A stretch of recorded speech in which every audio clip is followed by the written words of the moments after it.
রিজিকের মালিক আল্লাহ। এক গ্রামে বাস করত এক গরিব যুবক, নাম তার হাসান। দিন আনে দিন খায়, কোনোদিন কাজ থাকে কোনোদিন থাকে না। একদিন সে খুব চিন্তায় পড়ে গেল, কাল কি খাবো, সংসার কিভাবে চলবে। সেই রাতে সে মসজিদে গেল। ইমাম সাহেব বলছিলেন, রিজিকের মালিক একমাত্র আল্লাহ।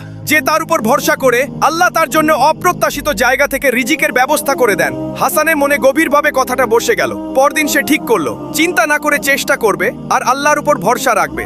সারাদিন কাজ খুঁজেও কিছু পেল না। ক্লান্ত হয়ে একটা গাছের নিচে বসে বলল, হে আল্লাহ, আমি চেষ্টা করেছি, এখন আপনি ব্যবস্থা করুন। হঠাৎ এক লোক এসে বলল, ভাই, আমার কিছু মাল বাজারে নিতে হবে, সাহায্য করবে?